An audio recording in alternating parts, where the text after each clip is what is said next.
రెండవ అధ్యాయము 5వ వచనము నుండి 8వ వచనం వరకు చదవండి.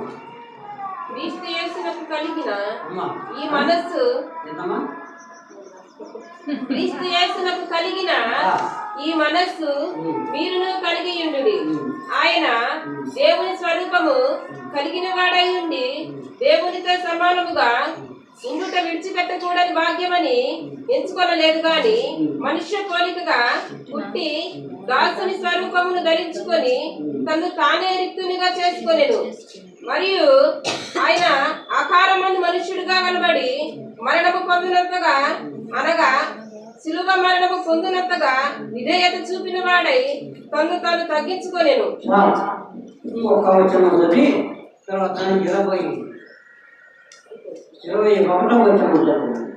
అందరూ తమ సొంత కార్యములనే చూచుకొనుచున్నారు గాని యేసుక్రీస్తు కార్యములను చూడరు. ప్రార్థన చేసుకున్నారండి మాట.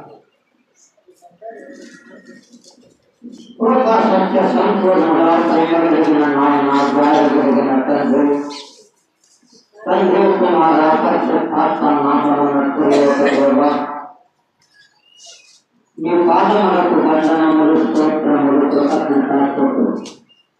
మీ ప్రధానమైన శక్తి మందిర గురుకు మీ మందిర ఆవరణంలో గురుకు మా పెదవులను వచ్చి మా పదాలను వేసి ఇప్పుడు వరకు మీకు స్థుతులు, స్తోత్రములు, కృతజ్ఞతాస్తుతులు సేవించిన తదుపరి మీ వాక్య వాక్యములను ఈ పరలోక మరణ రహస్యములను బయలుపరిచి నేర్పగల మీరే మాట్లాడమని కూడా పాల్గొని పట్టుకుని వేడుకొస్తున్నాం. పుట్టిన బిడ్డలపై మీ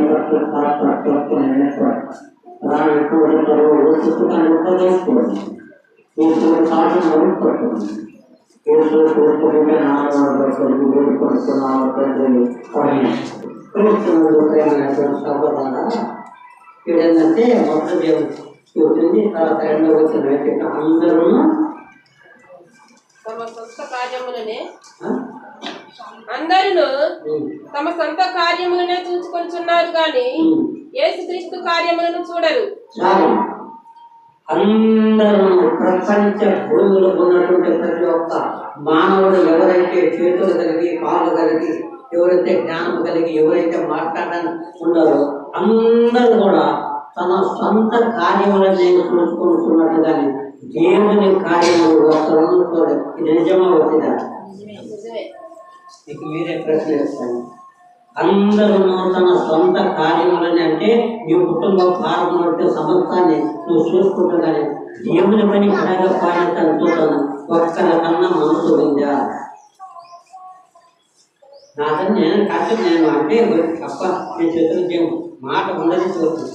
అందరూ తన సొంత కార్యములను చూస్తున్నారు కానీ దేవుని కార్యములు కూడా ఒక్కరు కూడా లక్ష్య పెట్ట దాన్ని అనుకునే మనిషి లేడా?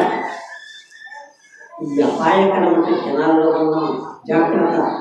దేవుడు లోకమును సృజించినాడు, భూమిని కలుగు చేసినాడు, ఆకాశాన్ని కలుగు చేసినాడు. మానవుల మనలను నేల మంటితో నిర్మించి వారి నాట్యకారంతో జీవాత్మ ఊదగా నరుడు జీవాత్మ అంటే ఏం పెద్ద పని. నేను కూడా కొన్నిసార్లు నేను కూడా భయపడితే చదువుకునే అనమాట. నేను ఎందుకంటే మానవుడైన మనం నేల మంటితో నిర్మించి వారి నాచికా రంధ్రములతో జీవాత్మ ఊదగా నరుడు జీవాత్మ ఆయన. నువ్వు ఇలాగొచ్చి తెల్ల కూడా తీసుకొని ప్యాంట్ వేసుకొని పక్కు వేసుకొని ఇవి నిలబడి అంటే దేవుడు ఇచ్చిన జ్ఞానమే. అయితే నువ్వేంటి నువ్వు మట్టి బొమ్మపోయి ఒంటి వాడవి. ఎప్పుడైనా సరే భూలోకంలో నీవు జీవించినంత కాలం నాకే మంచిగా అంశపు హింసపు జాగ్రత్త. నువ్వెంత కాలము భూలోకంలో జీవించినా యేసయ్య మాట విని ఆయన మాట ప్రకారం అనుసరించుకుంటూ ఎవరైతే విరిగి నలిగిన హృదయం కలిగి దేవుని వైపు తిరిగి ఆయన కార్యాలు చేస్తాడో ఆయన గమనిస్తూ చూస్తూనే ఉంటున్నారు.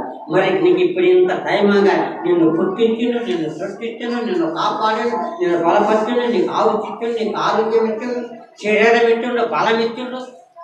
ఆర్ట్ ఇచ్చిండు, అంతస్తులు ఇచ్చిండు, బిడ్డలు ఇచ్చిండు, సంత ఇంత ఇచ్చి ఇంత దాకుంటే ఎప్పుడన్నా ఏసయ్యా నీ కార్యం నేను చేస్తాను చెప్పుకున్నాను అనుకుని ఒక్కడన్నా మీ జీవితాలు నేర్పించడానికి లోపల నాకు చెప్పకపోతే నాకు చెప్పాలని నేను ప్రభా నువ్వు నన్ను పుట్టించినావు, నన్ను సృష్టించినావు, నన్ను కాపాడినావు, నాకు ఆరోగ్యం ఇచ్చినావు, నాకు ఐశ్వర్యం ఇచ్చినావు, నాకు ఇంత యొక్క హోదా ఇచ్చినావు కనుక నీ నన్ను ఒకసారి నేను సృష్టించి ఒక్కదాన్ని అనుకున్నట్టుందా. అందుకని బైబిల్ అందరూ తన సొంత కానికి నేను ఏమన్నా నీకు ఇంకా డబ్బు కావాలన్నా, నీకు ఇంకా ఏమన్నా డబ్బు కావాలన్నా, నీకు బంగారం కావాలన్నా, ఎక్కడ ఏమి రావాలన్నా, ఏ పనికి ఎంత ఎప్పుడు సంపాది ఇదే పట్టి ఇదే చూస్తున్నాను కానీ ఎవడా బట్ నన్ను సృష్టించకాపని నా సంగతి అన్నోళ్ళ ఎవరు. అందుకని అందరూ తన సొంత కార్యాలను చూసుకుంటున్నారు కానీ దేవుని కార్యాలు ఒక్కసారి కూడా ఎవరని చెప్పండి. అంటే ఒక్క దేవుని మందిరంలో కూర్చి నువ్వు కటు పెట్టిన పుల్ల పెట్టిన గింజలు 100 సంవత్సరాలు బ్రతికిన ఒకటే, 100 సంవత్సరాలు పనిచేస్తుంటే దేవుని మందిరానికి చీపెట్టి ఒక్కసారి కూర్చుని వస్తాను. నువ్వు ప్రార్థనగా రాకుండా నువ్వు కళాగంగా ఒకటే, ప్రార్థనకు ఒక్కసారి వచ్చిన కానీ 3 నెలలు సంబంధం. అందుకని దేవుని యొక్క కార్యాలు కూడా మనం చేస్తేనే మనకు దేవుడు ఏం చేస్తున్నాడు, మనకు ఆరోగ్యం ఇస్తాడు, మనకు ఐశ్వర్యం ఇస్తాడు, మనకు సంతోషం ఇస్తాడు, మనకు ఆనందం ఇస్తాడు. ఆనందమే కాదు ఈ లోకాన్ని వదిలిపెట్టాలి, ఆ లోకాన్ని కూడా పరమానందం పొందేదాన్ని కూడా దేవుడు మనం తీసుకుంటున్నాను. అలా మనం అనుకున్నాము. అయితే రాత్రి చెప్పిన వార్తను చెప్తే మీరు ఎన్నడూ వినలేక నాకు తెలియదు కానీ ఆయన ప్రార్థన చెప్తుంటే ఒక్క మాటే అని చెప్పింది. ఒక్క మాటకు 11 గంటలు అది చెప్పింది కదా, 11 గంటలు ఒకే మాట. ఏమో మధ్యలేని వరే ఏంటంటే అయితే మధ్యలేని వరే దేవుని నమ్ముకున్నది కానీ ఆయన ఉన్నట్టు స్వభావం ఎరగదంట. దేవుని బిడ్డలు ఇప్పుడు ఉన్నట్టు నేను కానీ నువ్వు కానీ మనందరం ఉన్నాము తెలుసుకుంటున్నాం కానీ ఆయన యొక్క స్వభావం ఎవరు తెలుసుకున్నట్టు మధ్యలేని పని అంటుందా అయ్యా నా ప్రభు అయ్యో చనిపోయినాడా ఎవరున్నాని చెప్పాను. ఆ ఒక్క మాటే తెలిసింది, దాంట్లో నా మర్మం ఆయన తెలియదు. అదే తెలిసింది. అతనే కూడా అందరూ నీ కార్యాలనే నువ్వు చూస్తున్నావు కానీ దేవుని కార్యాన్ని ఒక్కసారి చూడండి. దైవ దృష్టిలో ఆయన ఒకసారి నేను నిలబెట్టుతున్నాము, ఒక నేను కాపాడుతున్నాము, ఒక నేను నడబోతున్నాను. దీని సమాచారం అందరూ తన సొంత కార్యములను చూడండి. యేసు క్రీస్తు కార్యములు ఒక్కటి. అందుకనే ప్రభుత్వ క్రీస్తు ఏంటంటే దానికి ఎదురుగా పైగా ఇప్పుడు ఉందంటే 2వ వచనంలో ఏముందండి చదువుయా 2వ అధ్యాయం క్రీస్తు యేసునకు కలిగిన ఈ మనస్సు మీరును కలిగి ఉండుడి. ఆయన దేవుని స్వరూపము కలిగిన వాడై ఉండి దేవునితో సమానముగా ఉండుట విడిచిపెట్టకూడని భాగ్యమని ఎంచుకొనలేదు గాని మనుషుల పోలికగా పుట్టి దాసుని స్వరూపమును ధరించుకొని తన్ను తానే రిక్తునిగా చేసుకొనెను. మరియు ఆయన ఆకారమందు మనుషుడిగా కనబడి మరణము పొందినంతగా అనగా శిలువ మరణము పొందినంతగా విధేయత చూపిన వాడై తను తాను తగ్గించుకొనెను. దేవుడు ఏం చేసింది ఏంటంటే దేవుడు ఆశ్చర్యకరుడు, ఆలోచనకర్త, బలవంతుడైన దేవుడు, నిత్యుడు తండ్రి, నిన్ను నన్ను లోకాన్ని సృష్టించినటువంటి దేవుడు, సామాన్యుడు కాదు, సృష్టినే కలిగేసిన దేవుడు. నీళ్ళ మీద కూడా భూమి మీద పచ్చడి చూడు ఎంత చిత్రమో చూడు. నీరు ఉండే నీళ్ళ మీద భూమి మీద పడతాడు, మరి భూమి ఉండే లేదా? దేవుడు ఎంత శక్తి కలిగి అలాంటి శక్తివంతుని ఒక్కసారి అందుకనే తను తాను తగ్గించుకుంది. ఏంటికంటే భూమి మీదకి వచ్చింది నిన్ను నన్ను మానవులైన మనల్ని చేసినందుకు మన పాపాలను కడిగిపోయి పరలోకానికి తీసుకునే దానికే ఆయన ఏం చేసింది, శరీరం ఏం చేసిండు మార్చుకుని ప్రభు క్రీస్తు తిరిగితే ఎంత బాగుంటుందో ఒకసారి ఆలోచించింది. తను తాను తగ్గించుకుని ఎందుకంటే హెచ్చింపబడతాయి. ఎప్పుడైతే నువ్వు తగ్గించుకుంటావు, ఎప్పుడైతే తగ్గింపు స్వభావం కలిగి ఉంటావు, ఎప్పుడైతే క్రీస్తులను అనుగుణంగా నడుచుకొని ఎప్పుడైతే ఉంటావు వాడు ఎప్పుడైనా కానీ హెచ్చింపబడతాడు. హెచ్చించుకున్నవాడు తగ్గింపబడతాడు. ఇది నిజమవుతా? హెచ్చింపబడినవాడు తగ్గింపబడతాడు, తగ్గింపబడినవాడు హెచ్చింపబడతాడు. క్రీస్తు పరలోకములో ఉండి మానవులైన మనల్ని సృష్టించినందుకు నీ కొరకు నా కొరకు రక్తాన్ని కాచి భూలోకానికి వచ్చి కూడా ఏమిటంటే ఆఖరికి నీ పాదాలు కూడా పట్టుకొని కలిగింది. నిజమేనా? నమ్ముతున్నా నమ్మలేదు. యేసయ్య పరలోకం సృష్టిని కలగజేసిండు, ఆకాశాన్ని కలగజేసిండు, పర్వతాలను కలగజేసిండు, భూమిని కలగజేసిండు, సూర్య చంద్ర నక్షత్రములను కూడా కలగజేసి భూమిని మింటికి ఆకాశమునకు మధ్యమున వేలాడు యేసయ్య పరలోకానికి భూమికి మధ్యలో కూడా సిలువపై వేలంటే ఎందుకంటే ఆయన రక్తాన్ని కడిగేదానికి అలా ఉన్నట్టు బట్టి తగ్గించుకొని కూడా నీ దగ్గరకు వచ్చి కూడా నీ పాదాలు కడగడం దేవుడికి మహిమ కలగడం అలాంటి తగ్గింపు స్వభావం నీలో ఉందని నీకు నువ్వు చూసుకోవడం. అలాంటి తగ్గించుకొని స్వభావం భూమి మీద కూర్చే అలాంటి తగ్గించుకొని బట్టి ఆయన ఏం చేశాడంటే పరలోకానికి ఎంత అందుకనే మనం కూడా పరలోకానికి ఎంతమంటే మనకు తగ్గింపు స్వభావం ఉందా, మనం క్రీస్తులు జీవిస్తున్నామా, పైకి అంటున్నమే కానీ లోపల మనకు హృదయం చూసుకుంటే ఒక్కసారి ఆలోచించుకున్నాం. మీరు అనుకుంటున్నా ఒక మాట్లాడుతున్నారు. ఎవడైతే నలిగిన హృదయం కలిగి దేవుని యొక్క సమర్పించుకొని క్రీస్తులో జీవిస్తాడో వాడే ధన్యుడు. అంతగా తప్పితే నేను బాప్తిసం తీసుకున్నాను, నేను మారు మనసు పొందినాను, నేను నాకు తీసుకున్న ఫలాన్ని తెచ్చింది, నేను పర్వకాన్ని పోను. విరిగినది దేవునికి నువ్వు సమర్పించుకున్నావా? అదే మనం చెప్పింది శక్తిలో ఉన్నట్టు అంటుందా అబ్రహామంట ఎక్కడ ఊరనే పట్టం ఉందంట. ఆ ఊరనే పట్టం ఎక్కడిందంటే యెరూషలేము దేవాలయానికి కనీసం 50 మైళ్ళ దూరంలో ఉందంట. ఆ ఊరిని కింద పట్టం, ఆ చిన్న పట్టంలో ఒక ధనవంతుడు ఉన్నాడట. ఆ ధనవంతుడు భాగ్యవంతుడు కావచ్చత తప్పుది. దానిలో నుండి ప్రభువులు ఏం చేసినంటే అబ్రహాముని ఏర్పాటు అబ్రహాం అని పేరు. అబ్రహాముని తీసుకుంటే ఈ హెబ్రీ వంశంలో అతను తీసుకున్న తర్వాత అతను ఏం చేసి దేవునికి సమర్పించుకున్నాడు. అబ్రహాము దేవునికి సమర్పించుకున్నాడు. నిజమా ఉంటుందా ఈ మాట చెప్పండి. సమర్పించకుండా ఎలా సమర్పించు? ఒక్క మాట ఈ ఒక్క మాట అబ్రహాము నువ్వు నా పక్క ఉండవు కదా, మరి ప్రార్థన చేస్తున్నావు కదా, మరి నా చోట పుట్టున్నావు కదా, నన్ను నమ్మినావు కదా, నేను ఒక్క మాట అడుగుతున్నా, ఆ మాటకు నాకు జవాబు.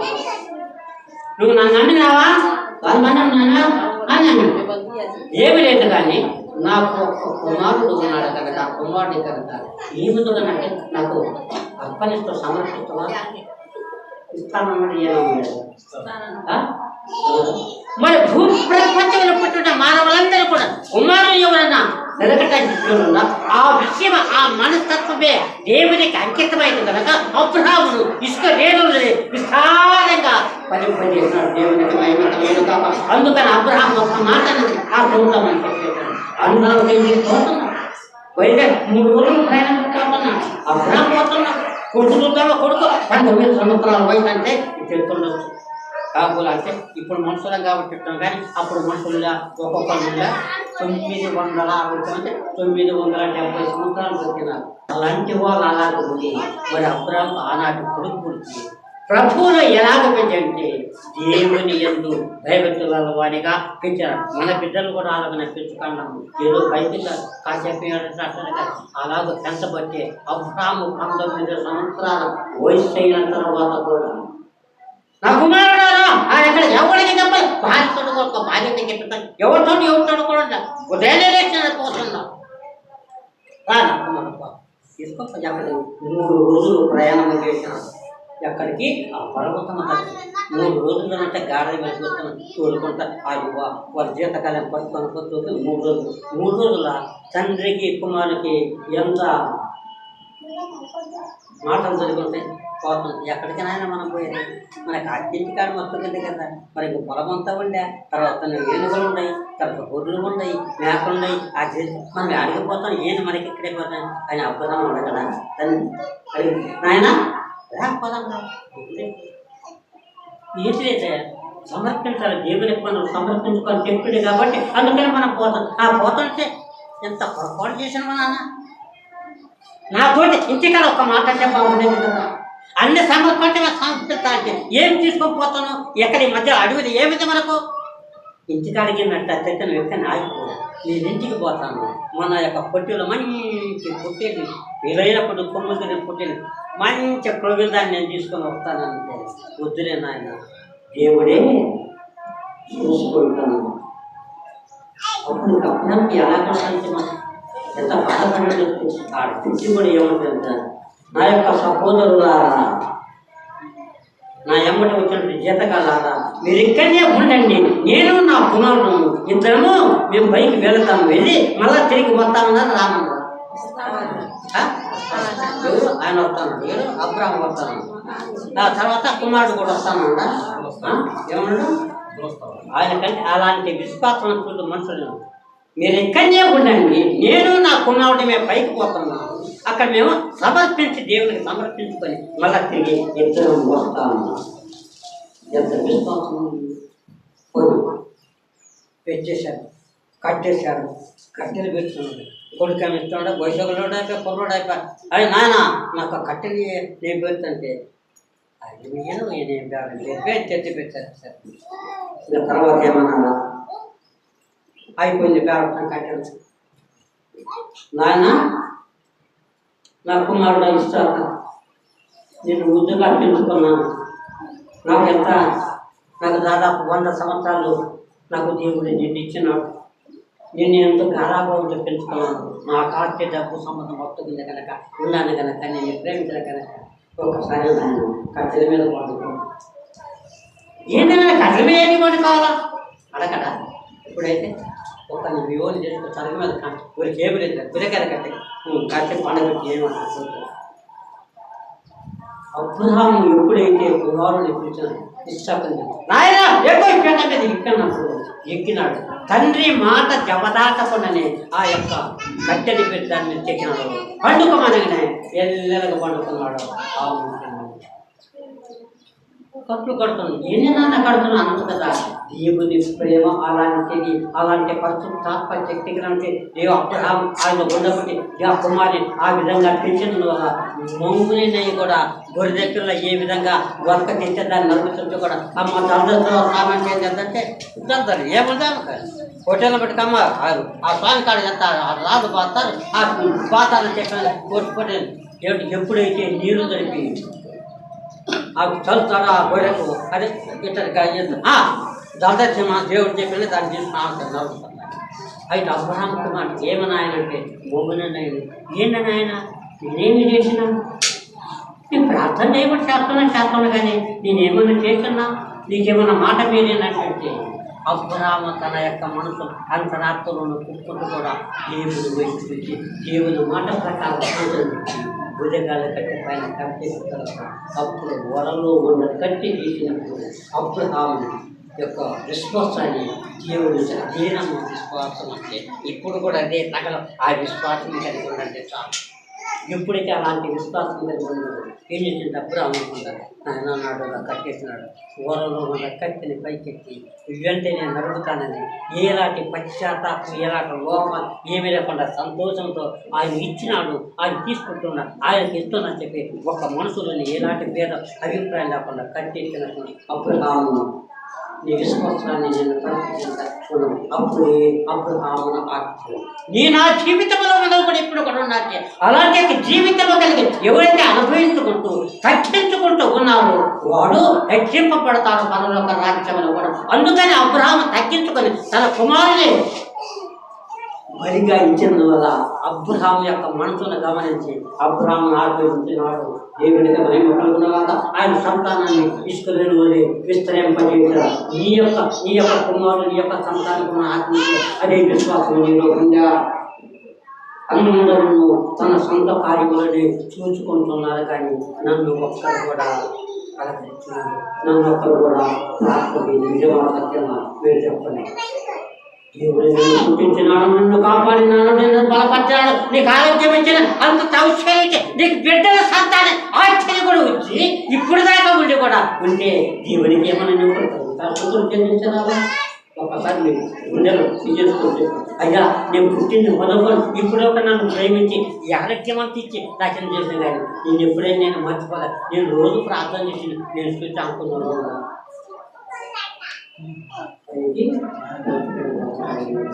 అందరూ తన సొంత కార్యాన్ని నా కార్యం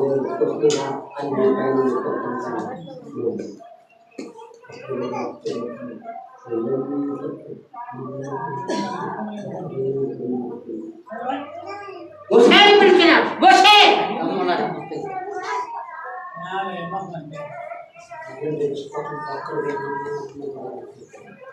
అబ్రహాము విశ్వాసాలకు తండ్రి ఆయన నమ్మకం. తర్వాత రెండు నీవు నాకు యథార్థంగా కనపడుతుంది అని మూర్చాడు.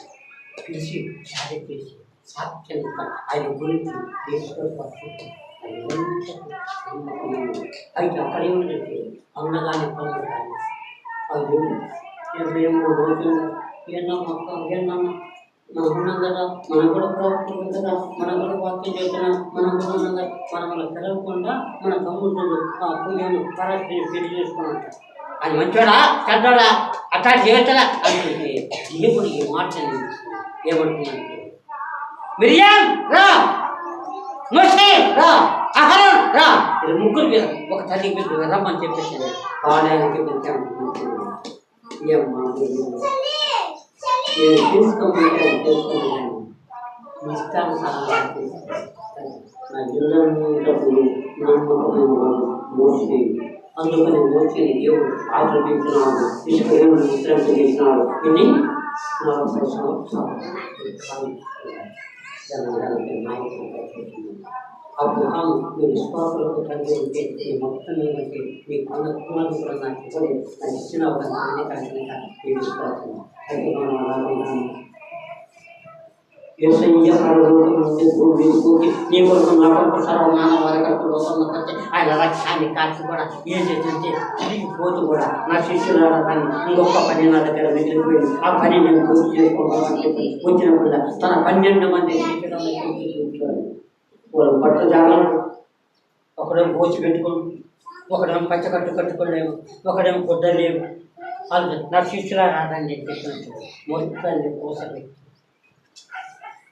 వాళ్ళ కింద కూర్చొని వాళ్ళ పాదాలు పెట్టి ఒక అదే ఏదే మన పాత్ర వేసి అట్టా చేసుకొచ్చి పెట్టి సంబంధించి నీరు పోతుంది. మీరు ఒక్కొక్కరు రండి, నేను నిన్ను ప్రేమించినాను కనుక నేను నన్ను ప్రేమించాలంటే మీ ప్రేమ పరలోకంలో ఉండాలంటే మీరు రమ్మని చెప్పాలి. ఏం చేసినారయ్యా, ఏం చేసినాడు? 12 మందిని పెట్టి నా కుమారుడా నీవు నాడు వాక్యవంతులు నాకు సమానం ఉండగా నాలో నీవు కూడా పరలోకంలో ఉండాలంటే నీ కాళ్ళు పెట్టుకొని ఈ యొక్క పాదములు కడిగి నా యొక్క టవల్తో ఒక కడాయిని ఆడబెట్టాడు, ఆ పూస పెట్టి వాళ్ళ పాదాలు దాటి పెట్టి వాళ్ళ కాళ్ళు కడిగి ఆ కాళ్ళు కడిగిన తర్వాత కాళ్ళు కడాయి తెచ్చి ఆయన భుజం మీద వచ్చి ఆ టవల్ తీసుకొని చూసి పెట్టుకున్నాడు. యేసయ్య ఎక్కడ, నువ్వెక్కడ, నేనెక్కడ? పరలోకాన్ని సృష్టించిన దేవుడు, సర్వలోకాన్ని సృష్టించిన దేవుడు, ఆ సృష్టికర్తే నీకు కిందికి వచ్చి నీ కాలు దొరికిందంటే ఎంత చేతి దొరికినాడు. అలాంటివి చేతని ఉందా? తను తాను తగ్గించుకున్నవాడు హెచ్చింపబడు, తను తాను హెచ్చించుకున్నవాడు తగ్గింపబట్టే. ఆ తగ్గింపు స్వభావం కలగబట్టి మనందరి కొరకు కూడా ప్రాణాన్ని అర్పించి రక్తాన్ని కాచి కూడా తిరిగి సజీవుడై తల్లి పక్షాలు చేసి పరలోకంలో మనం ఏం చేసింటే స్థలాలు కట్టినాడు. జాగ్రత్త, ఇంతలో బాగుంది అనుకుంటే ఏదో నేను తెచ్చినాను, నన్ను రేసిపోయి రేపు పోతాను మట్ల పట్టాను ఏదనుకుంటాను. నువ్వు బ్రతికే ఉంటావు. జాగ్రత్త, ప్రతి ఒక్కరు సత్యంగా బ్రతికే ఉంటావు. అందుకని పోతు కూడా ఒక నిదర్శనం చూపించున్నాడు. అదే చెబుతుంది పోతుల కార్యం. మార్కు సువార్త 9వ అధ్యాయం చూడండి. మార్కు సువార్త 9వ అధ్యాయం చూడండి. మొదటి వచ్చిన 2వ వచనం. మరియు ఆయన ఇక్కడ నిలిచిన వారిలో కొందరు దేవుని రాజ్యము బలముతో వచ్చుట చూచి వరకు మరణము రుచి చూడాలని నిశ్చయముగా మీతో చెప్పుచున్నాను. నేను 6 దినములైన తరువాత యేసు పేతురును యాకోబును యోహానును మాత్రము వెంటబెట్టుకొని ఎత్తైన ఒక కొండ మీదకి ఏకాంతముగా వారిని తోడుకొని పోయి వారి ఎదుట రూపాంతరము పొందుతున్నది. తన శిష్యులు భూలోకంలో జీవించిన్నారు, వాళ్ళు కూడా అయిపోతా ఇంకా మన కాలం వచ్చేసింది. యేసు ప్రభువు మన కొరకు రక్తాన్ని కాచి తిరిగి పోవాలి కనుక శిష్యులందరూ నా ప్రేమ అంటే బిడ్డలారా, నేను ఏ కార్యం చేస్తాను ఆ కార్యం మీరు భూలోకంలో చేయండి. నేను మీ పాదములు కడుగుతున్నా కనుక మీరు కూడా ఒకరి పాదాలు నువ్వు చనిపోతాననుకున్నావు, నువ్వు పునరుత్థానం లేస్తామని చెప్పండి. వారు ఏం చేసింది? పేతులను, యాకోబులను అందరిను వెంట పెట్టుకొని బయలుదేరి ఒక కొండ మీదకి యేసుప్రభు వారి శిష్యులు తీసుకుపోయినారు. నువ్వు చనిపోయినా కదా ఇంకా ఆడరాదని చెప్పి ఏడుతూ ఉండవేమో. నువ్వు చనిపోయావు కానీ చనిపోతా పునరుత్థానం బట్టే వాళ్ళు లేచి మళ్ళీ నీ దగ్గర పడతారు, నువ్వు చూస్తావు, నువ్వు మీకు చూపిస్తానని చెప్పి దేవుడు తన శిష్యులు తన్నప్పుడు వాళ్ళ కొండ మీద కూర్చున్నప్పుడు అలా ప్రార్థన చేస్తున్నారు. మోషే, ఏలియాలు పరలోకంలోని వాళ్ళు చనిపోయి ఎంతకాలం అయిందంటే దాదాపు నన్ను అడిగితే దాదాపు 20,000 తరాల ఏరియాము. భూమి పుట్టినప్పుడు మొట్టమొదట భూమి ఉన్నప్పుడు ఆ పాత నిబంధనల కాలం ఉన్నప్పుడు వాళ్ళు రోజు కూడా దాదాపు 10,000 20,000 సంవత్సరాలు అయింది. చనిపోయినాక వాళ్ళు ఆడు అయిపోయినాక అయిపోయింది. నా శిష్యురారా ఇప్పుడు చూడండి, ఏనాడు తరాలు పోయినటువంటి వాళ్ళు మోసే ఏరియాలు పరలోకంలో ఉన్నారు, చచ్చిపోయినారు అనుకుంటున్నారు.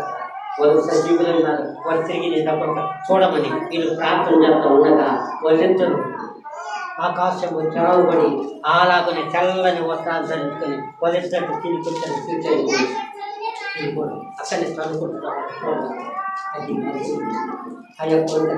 నీవు బ్రతుకున్నావు కనుక వేసి పోతే ఈ ఆత్మ పోయింది, మట్టికి మట్టి అయిపోయింది కదా, నీ ఆత్మ పక్కనే ఉంది. ఎప్పుడంటే ఏసయ్య మొదలా తిరిగి మనం తీసుకుని పోయేదానికి తప్పనిసరిగా వస్తానుక అప్పుడు మనందరం కూడా ఆత్మ చెప్తూ మళ్ళా తిరిగి ఆయన వెంబడించుకుంటాం. దేవునికి బయట ఈ అర్థం చెప్పినాడు ఈ కూడా అనుకోగా నీ ఆత్మ 100 తరాలైనా కానీ నీ ప్రత్యేక ఉంది.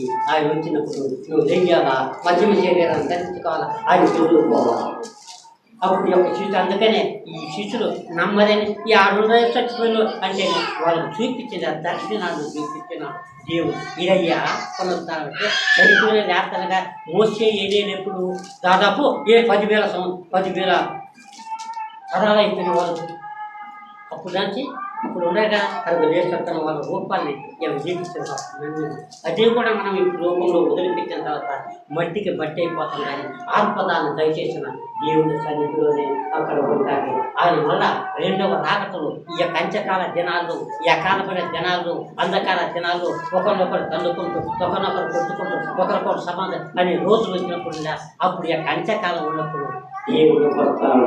అప్పుడు చనిపోయినటువంటి 1000 సంవత్సరాల వాడు కూడా ఆత్మలకు కూడా ఆత్మను నుంచి నిలబడతాడు.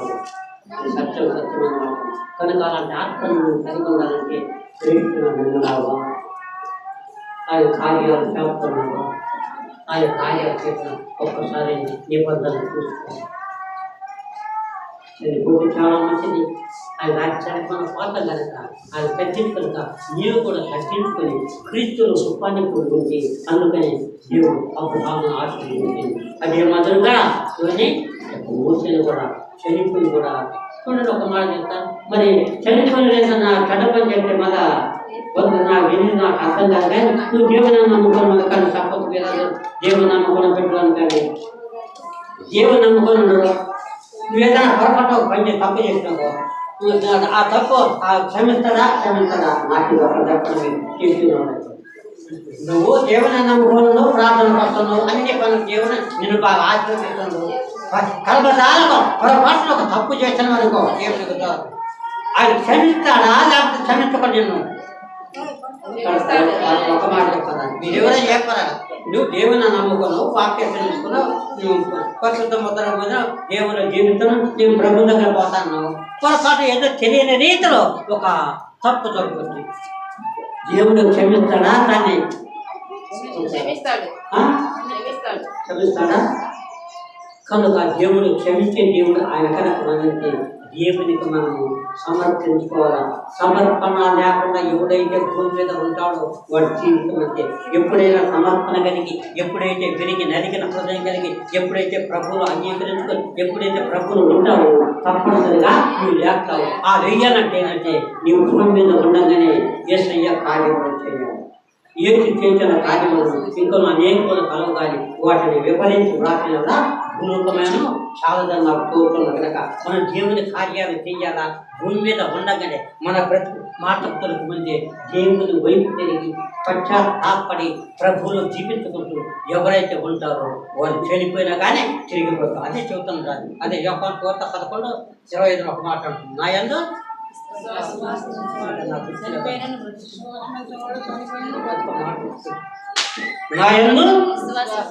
విశ్వాసం ఉంచువాడు వాడు చనిపోయాడు బ్రతుకుతాడు.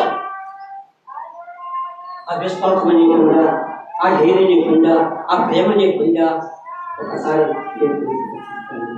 కనుక నా ప్రేమ జన్మలో చెడ్డ వికలక సమయంలో కోరిపోతాం. అజ్ఞానంలో అజ్ఞానం నడుచుకుని జీవులు మార్చుకుంటున్నాక చెడ్డ జనాల్లో పడుతున్నాయి. భయంకరమైన జనాల్లో ఉన్నాం. ఒకరికొకరు సంబంధములు, అన్న తమ్ముళ్ళు, అత్త కోడలు, కోడలు ఉన్నాయి, జరుగుతూ ఉన్నాయి. జాగ్రత్త. అలాంటప్పుడు ధైర్యం నిబ్బరం కలిగి దేవుని విశ్వాసం కలిగి ప్రభువులో జీవితం ఉన్నట్లయితే ఆయన వచ్చినప్పుడు మనం ఏదైతే మహిమ శరీరాన్ని తెలుసుకొని ఆయన మనం ఎందుకు పోతాం కనుక ఆ శరీరాన్ని తెలుసుకుంటే ఇప్పుడే నీవు హృదయాన్ని దేవుని సమర్పించుకొని ప్రభువులో నడుచుకొని నీవు ఏమనుకున్నా కానీ యథార్థమైన హృదయం కలిగి పవిత్రమైన ప్రేమ కలిగి దేవుని హత్తుకొని ఎప్పుడైతే ఉంటావో నువ్వు దేవుడు ఆడుకుంటావు కనుక నాకు అందుకని ఇప్పుడు ఈ యొక్క రోడ్డు ద్రాక్షను పరిస్థితి చేతి దగ్గర గుర్తుకంటే ఏసయ్యా నువ్వు భూమి మీదకి వచ్చినావు, మా కొరకు ఉంచినావు, మా కొరకు రక్తాన్ని కార్చినావు, మా కొరకు రక్తాన్ని కాచి కూడా మా కొరకు మా పాపాలను క్షమించి నువ్వు మరణించి పరలోకానికి పోయినావు కనుక మళ్ళీ వస్తావు కనుక నిన్ను గుర్తు చేసేటకే మీరు గుర్తు పెట్టుకొని అది చుంటున్నావు చెప్పిన కానీ ఊరక కాదు. ఆ రాజు కాదు రావణప్పగాడు వాడు ఎలాంటి వాడైనా భూమి మీద కూర్చున్న వాడు ప్రతి ఒక్కన సాగాల్సిందే.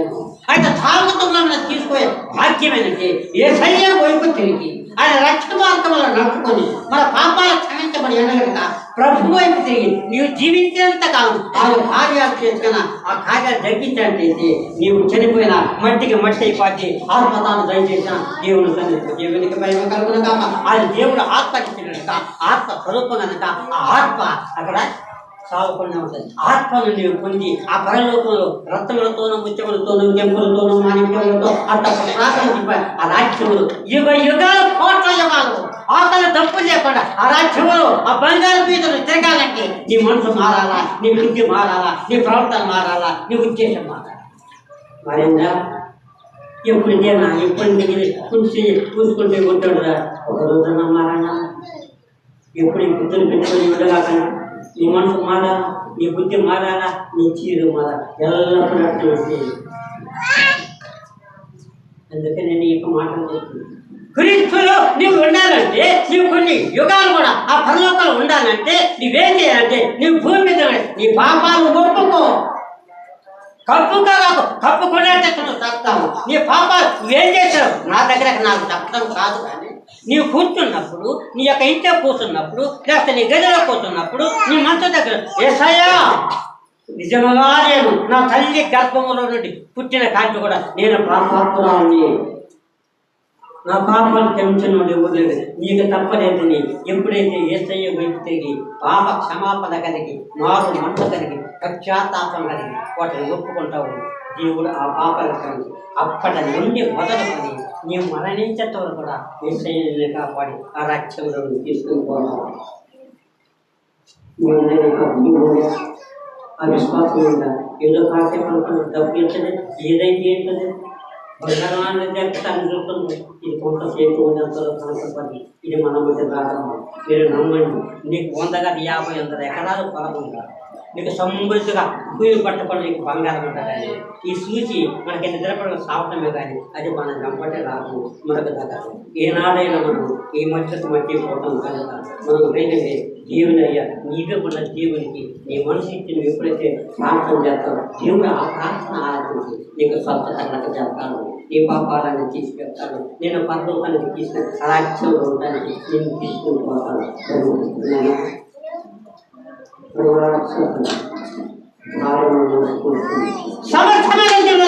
నా ఎద్దకు రండి, నేను మీకు విశ్రాంతి కలగజేస్తా. మీకు విశ్రాంతి లేదు, మీకు నెమ్మది లేదు, మీకు ఇంకా సమాధానం లేదు, మీకు సంతోషం లేదు, మీకు ఐక్యత లేదు, మీకు ఆనందం లేదు, మీకు ప్రేమ లేదు.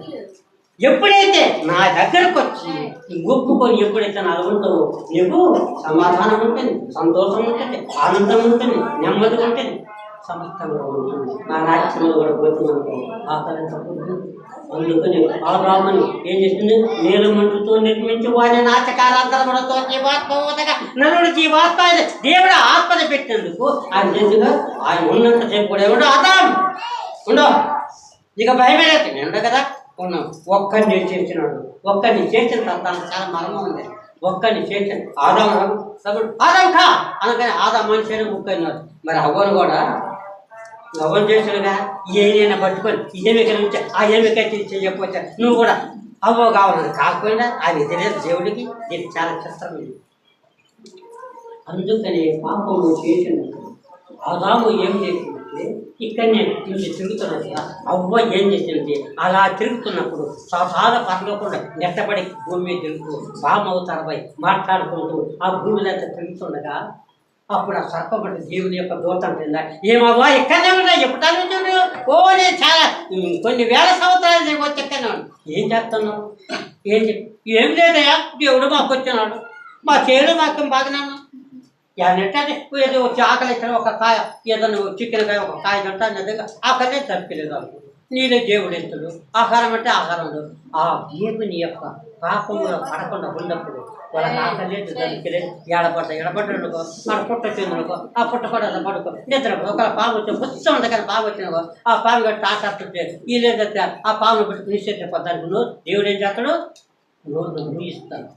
దానియేలు సింహభూమిలోకి పోయినప్పుడు ఏ విధంగా ప్రార్థన చేస్తే సింహాలు కూడా పాకల కింద ముద్దు చేసుకొని చల్లవడం అలాంటి యొక్క అధికారం ఆదాము అవసరం. అలాగే చిన్న తర్వాత ఏంటంటే సైతాన్ని మోసం పిచ్చిదానే ఎంత దాని ఎంత పిచ్చిదాన్ని ఆ దేవుడు నిన్నెందుకంటే చెప్పిండు నేను మోసం చేశాడు. ఏం చేశాడా? ఎంత చక్కదాని అవుతాయి, ఎంత అందం కూడా చూడు. ఒక దీంతో నేను చేసి చూస్తాను ఏదో పోయి పట్టుకొని పాపం చేసాడు. ఇంకా పుణ్యం అవుతుందా? పాపం అయిపోయి ఎప్పుడో నెట్టివేయబడి భూలోకంలో పడ్డాడబ్బా. పోయినాడు ఆ చెట్టు పట్టుకుంటే అది సావాలి. ఓయమ్మా నా దేవుడు నేను ఎంత మోసం చేసింది అని కాయ పట్టుకుంటే ఆ కాయ పట్టుకుంటే సావలేతాడు. సత్యపాపం ఉండేదేమో ఆ కాయ పట్టుక బాగా ఆ కాయ తింటుడమ్మా పట్టుకుంటే ఏమైంది? అదే పట్టుకు మా తరగా బాగుంది కదా ఆయన ఒకసారి ఒక కాయ తింటాడు. ఆ తినే కడతా ఇంకా విప్పు అబ్బా పరలోకం కనపడుతుంది. చిన్న తర్వాత ఇంకా బర అన్ని కాయలు కోసుకున్నారు, ఇది చేసుకున్నది, ఒడి కట్టుకున్నది. పాపం చేస్తే అనుభవించాలి కదా. మరి ఆ పండ్లు తినదు కదా. తింటే మరి పాపం ఎట్టుకు రాలేదు నువ్వు. ఇప్పుడు తినది సైతాన్ని చెప్పింది, పండ్లు పట్టుకుంది, కోసుకుంది. అమ్మ కడుపు లేదు, అయ్యో ఈ బంగారం ఈ ఇంతకుముందు చెప్పండి అప్పుడే తినలేదు చెప్పనుకున్నది. దేవుడు నన్ను తప్పు చేస్తే చెప్పనుకున్నది. ఆ పండ్లు తిన్నది ఇంకా ముగ్గురు కోసుకున్నది. ఆదమ యొక్క ఎనగ కోసిలేదు కొట్టలేదు. ఆయన పోయి ఆ చెత్త ఆ కుక్క తిరుక్కుంటాం. అయ్యా అమ్మగడారా దగ్గర ఏంటంటే ఎంత రుచి కూడా ఇచ్చాడు ఈ పండు. దేవుడు మనం ఎంత న్యాయం చేశాడు. ఎంత రుచి కూడా వచ్చామంటే అప్పుడు ఆదాము ఎప్పుడైతే ఆ పండును పట్టుకుంటున్నానే దేవుని పరము దేవునికి దేవుడి పరలోకంలో దేవుడు మాట్లాడు ఎప్పుడైతే ఆదాము ఆ పళ్ళు తిన్నాడు, ఆ పళ్ళు తిన్నప్పుడే వాళ్ళకి పాపం బయటపడతాడు. అప్పుడు దాకా పనిచేది ఏంటికంటే వాని నాట్యకారంతరములతో జీవాత్మ ఉదగా నరుడు ఆదామును చేసేంత ఆదామును పడబెట్టి ఆదాములో ఉండే ఎముకలు తీసి ఆ ఎముకల నుండి ఎవరు చేయబట్టి ఇద్దరిది ఏక శరీరం కనుక అప్పుడు ఇద్దరు ఎప్పుడైతే ఆ పనులు తిన అప్పుడు పాపం వచ్చింది. కానీ ఈ ఒక్క తిన్నప్పుడు రాదు. అర్థమైందా? అప్పుడు శపించాలి. అందుకని ఆ పాపాన్ని పోగొట్టడానికి పరలోకనాథుడు యేసుక్రీస్తు కన్యక మధ్యమ గ్రంథమును కలిగించి పొందుపిలా తాత్పర్యమైన శ్రమణంది చెల్లి వేయబడి మరణించి నీ కొరకు నా కొరకు ఆయన వృత్తి లోకానికి వచ్చి రక్తాన్ని కాచి మన పాపాన్ని చేసి పరలోకాన్ని తిరిగి ఆయన మరలా తిరిగి వస్తాడు. ఎవరు విశాఖపడిపోమంటున్నాడు. అయ్యో నేను మోసగాకి మా తండ్రిని మోసం చేస్తున్నా, బాధని మోసం చేస్తున్నా, మొత్తాన్ని మోసం చేసి జీవనించుకోపోతున్నా. ఇప్పుడు నేనేం చేయాలా? నాకు అడిగి వచ్చేసింది, పెద్ద పుల్లు ఉన్నాయి, నేను చచ్చిపోతాను కనుక అన్నప్పుడు దేవా నాకు ఇప్పుడు గుర్తించింది. మా తండ్రిని మోసం చేసినారు, మా అన్నని మోసం చేసినారు, మా కుటుంబాన్ని మోసం వాళ్ళ దీవెలని తీసుకుని వస్తున్నా. నేను ఎక్కడికి మా మేనమామ దగ్గర పోవాలి, మా అమ్మ పంపిస్తే నేను ఇక్కడ నాకైతే రాబోతున్నారు. ఎంతమంది నమ్ముతున్నారు, ఎంతమంది మీకు పాల్గొంటారు. మీ ప్రవర్తన, మీ ఉద్దేశం, మీ జీవితం ఎంత కూడా మార్చుకోండి. జనంలో చట్టమే కదా సమయంలో అజ్ఞానంలో జ్ఞానంలో నడుచుకున్న దేవుడు వాక్యం మీద ఈ యొక్క దినాలు చెడ్డ రోజులు అయిపోయినాయి, భయంకరమైన దినాలు వస్తున్నాయి. ఇంకా పోయిన సహోదరుడు కొన్నిసార్లు ఇప్పుడు ఒక మాట ఏంటి 600 గుర్తుందా? చెప్పిన గుర్తు మరి నేర్చుకుంటాయి. అప్పుడు చిన్నప్పుడు ఉంటే కరెక్ట్ చేసుకుంటాయి. 600 6 6 6 6 3 6 వేస్తారు. 6 6 ముద్ద తీసుకుంటే పెట్టాలి. అంత బుట్ట కట్ట చక్కగా చక్కపోతాడు. నువ్వు సచ్చేదాకా అయ్యో బాగుంటాయి. ఎవరైతే ఏడుచుకుంటారు వాళ్ళ భూమి మీద ఉన్నంతకాలం వాళ్ళకు బియ్యము కానీ నూనె కానీ సమస్తం కూడా నీకు భూలోకం ఏమని తిరిగి కావాలి పదార్థాలని నీకు ఇస్తాను. ఎవరైతే అవి వేయించుకుంటూ పోతారో వాళ్ళలో నుండి గవర్నమెంట్ నుండి వాళ్ళని తీసివేయబడతారు. వాళ్ళకు నీటి నిప్పులు ఆఖరికి ఏం కూడా ఇవ్వరు. బతికి దెబ్బతో బతికిస్తే ఆ కాలం ఆ ముద్ర ఏంటంటే నమ్మి ఎవరైతే విశ్వసించి ఎవరైతే దేవుని అలాంటి వాళ్ళు ఆ ముద్రను వేయించుతారంట. ఎంతమంది ఎప్పుడు నా పిల్లలు సపోర్టారా భయంకరమైన జనాల్లో ఉన్నాం కనుక ప్రార్థన శక్తి కలిగి ప్రార్థనను ఆశకర్తమును రక్షణను స్థానమును సర్వాత్మను కౌశలను ధరించుకొని విశ్వాసమును దావులను చేత పట్టుకొని నీతిని మహిమలో తోడుకొని సిద్ధ మనుషులు చూడుకొని క్రీస్తు నామాన్ని ధరించుకో, నీ జీవితాన్ని సమర్పించుకో. అప్పుడు రక్తములతో పెంపులతో మనిషులతో అతను ఆ రాజ్యములు ఇవైనా నీవు నేను మరణించకుండా ఉండాలంటే నీ మనసు మారాలా, నీ బుద్ధి మారాలా, నీ తీరు మారాలా. ఒక స్త్రీ ఉంది ఆ మాత్రం అయితే పాపము పుణ్యము అంటే చిన్న పెద్ద గురువు దాకా కూడా చేస్తే పాపాత్మలు అక్కడ మంచిగా చక్కదనాలు తిగట్టి కోర్టు తప్పట్టు ఒక మాట ముగించుకొని టైం సముద్రం కట్టి ఉండేది ఏంటంటే కోర్టు సంపాదించుకుంటాను. కోర్టు అయితే చక్కదనాలు 100 సందాలు సూచన 1,00,000 10,000 20,000 అట్ట ఇచ్చాడు. అట్ట సంపాదించిన తర్వాత ఒకనాడు అనుకుంది దేవుడు ఎందుకు నాకు సంపాదించేది కానీ ఈ డబ్బు ఎవరికి పెట్టేది నాకు పెద్దలు ఊరికనే పద్దు కదా అయ్యా నాకు ఎత్తుద్దు కనుక నీకు నేను నమ్ముతున్నా, నీలో నేను ఉంటున్నా అని చెప్పేసి ఏసయ్యను నమ్ముకున్నాను. ఏసయ్యను నమ్ముకున్న తర్వాత ఈ రోజు నేను ఇక్కడ ఉన్నాను కనుక నేను పాపలోకంలో ఉన్నాను, నేను పరలోకానికి వెళ్ళిపోతాను కనుక ఈ రోజు ఇప్పుడు ఈ టైం మొదలుకొని ఎంత అయిందో 12:30 1 గంట ఈ టైం మొదలుకొని నేను చనిపోయిన తర్వాత నిన్ను వదలను, ప్రపంచాన్ని వదిలిపెడతా, దేశాన్ని వదిలిపెడతా, లోకాన్ని వదిలిపెడతా, ఏమి లేప నిన్ను వదలని చెప్పేసి ఒక్కసారి మనసు మార్చుకొని అవసరం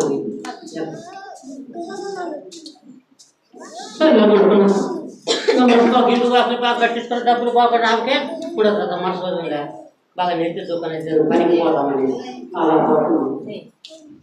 అలా పోతుంది అట్ట టైం ఒక ఆయన ఏమో ఎంత రేటు నేను ఇచ్చుకుంటే 10,000 తెచ్చింది 10,000 15,000 అన్నాడు. అనేది కావాల్సింది కాదు చెప్పి నేను ప్రభువును నమ్ముకొని నిన్న రోజు నుంచి నేను ఎదుర్కొన్నాను. నా జీవితం అంకితం లేదు. ఆ మాట చెప్పడం బాగా మనసు మారాలి, నీ బుద్ధి మారాలి. చనిపోయేదాన్ని దానికి అప్పుడు అలా నా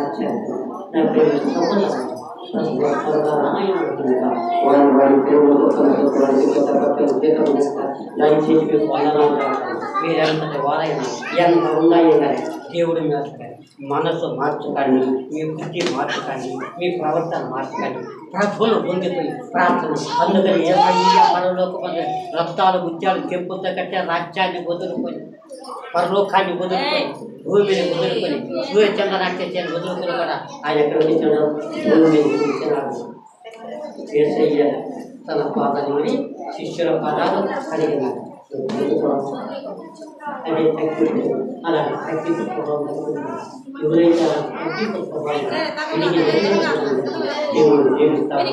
దేవుడు ఆ కుటుంబాన్ని ఆశిస్తాడు, ఆ బిడ్డని ఆశిస్తాడు. నీకు కష్టం వచ్చినా, నీకు బాధ వచ్చినా, నీకు వేదన వచ్చినా, నీకు శోధన ఎలాంటి వచ్చినా కానీ దేవుడు తప్పనిసరిగా ఆశిస్తాడు. అంటే ఆ రాక్షంతని కూడా యాకోబంట కన్నీరు కాల్చుకుంటూ నాకెవరు లేదయ్యా నీవే దిక్కని యేసు ప్రభు వారి పాదాలు పట్టుకొని కన్నీరు తెచ్చి తీసుకో వేణువులు విస్తరింపజేశాడు. ఆ ఆత్మోదాలు నీవు పొందాలంటే నువ్వు క్రీస్తు వైపు కలగాల, క్రీస్తుని ధరించడం వల్ల క్రీస్తుని ఉండాలా, క్రీస్తు నామాన్ని అమ్మా. ఎంతకాలం మన జీవితం ఎవరు రేపోతుంది, ఒక్కోసారి పోతాడు నాకు వదులుతాడు. మీరు నన్ను నిజంగా మీరు నమ్మండి. ఒక నేను పండుకున్నా అయిపోతున్నా కానీ ఎక్కువ ఒక్కోసారి కదా నాకు నా వదిలి దగ్గరకు వచ్చేదా ఏదన్నా కదా గడగడ ఒక్కొక్క బర్తాడు పుట్టినటువంటి గుడ్డ పక్కనే ఉంటుంది. నేను అనుకుంటాను కదా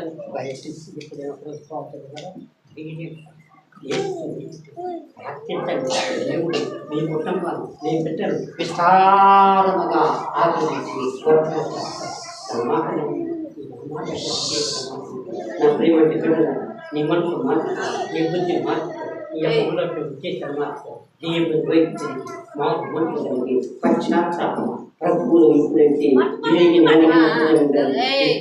అప్పుడు దేవుడు నేను ఆచరించి ఏమిటి అందరూ ఒక మంది మాత్రమే అప్పుడు దాదాపు 12 సంవత్సరాల నుంచి జబ్బు ఇరవై రక్త అంటే రక్తం అంటే గుడ్డలు ఇడిచే చెప్పు అంటే ఒక చీర మీద తాడలు ఈ చీరలను మాటకు ఒక 5 నిమిషాలు ఒక చీర కట్టుకోతారు. భయపడిపోయినారు, డబ్బులున్నాయి, ఓట్లున్నాయి, మొత్తం పెట్టినది అన్నీ ఇప్పించుకుంది. ఎవడు బాగా చేసింది అలాగే ఆఖరికి చావటానికి తయారై ఉండదు.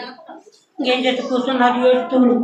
ఒక అట్లా పక్కన తీసేవాడు ఏమన్నా నాకు డబ్బులు పోయి నా డబ్బులు నైపించుకున్నా నాకు గట్టి నేను చచ్చిపోతాను బట్టి నువ్వు సాగు పిచ్చిదానా రేపు పొద్దున్నగా ఏసయ్యాడ ప్రార్థన పెట్టాడు ప్రార్థన కదా ఆడికొచ్చాను ముట్టుకో అంటే బాగుపడతాను అట్లా అది ఏం చేసి చేసినాడు.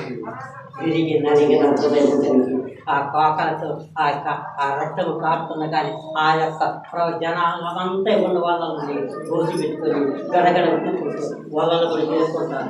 చేసుకుపోతారు అప్పుడు ధైర్యము చాలక రొమ్ము కొట్టుకొంచు అయ్యో నేను పాపాత్మురాలినే, నేను పాపముగా పడి ఇలాగే చేరినట్టుంది, నేను మరణం తీసుకొచ్చేది నన్ను క్షమిస్తావాలని ఎప్పుడైతే ఊపుకొని గడగడ వణుకుతూ ఆ యొక్క చెంగును ఎనుక మరలకపోయి ఆ యొక్క జంతు చెంగంట అలా ముట్టుకుంటూ ఎమ్మటే అరక్షతాల నిలబడిపోయినాడు. అప్పుడు ఎవరు నాలో నుండి ఒక ప్రభావం నేనిపోయింది. నా శిష్యులారా ఎవరో చెబుతారా? నేనేం చెప్పాబా దాదాపు లక్షల మంది చుట్టూ కూర్చొని కుంచోళ్ళను బాగా చేస్తాడు, కుజ్జోళ్ళను బాగా చేస్తాడు, అబ్బాయిలు అందరినీ బాగా చేస్తుంటే మీరు ఒక యువరాలు మాకేం తెలుసు అది నాకు పోయినాలని ఎమ్మట ఆయన గడగడ పడుకుంటుంది. ఆయన సిద్ధంగా కొనుక్కుంటున్నప్పుడు అమ్మాయి శిక్ష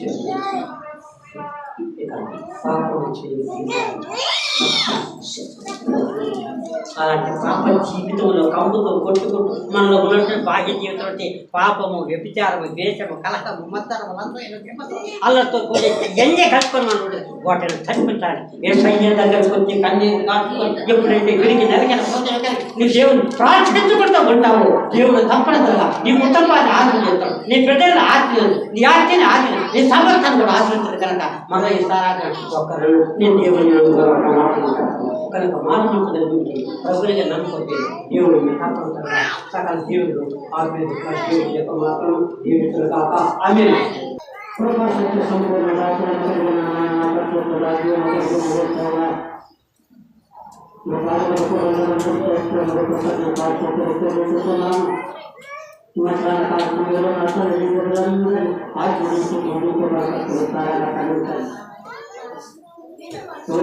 నాకు తెలుసుకుని ఉన్నారు నాకు ప్రతి సమయం కూడా వచ్చేది నాకు ప్రతి ఒక్కరు నాకు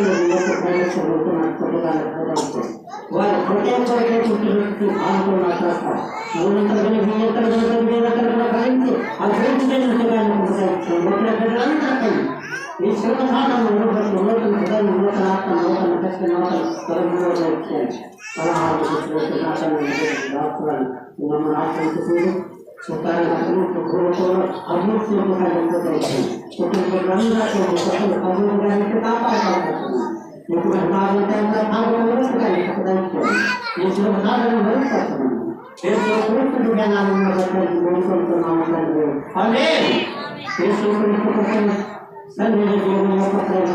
ప్రతిష్టాత్మ యొక్క అన్నం సత్వాసం ఎప్పుడు ఎల్లప్పుడూ సదాకాలం అందరికీ కూడా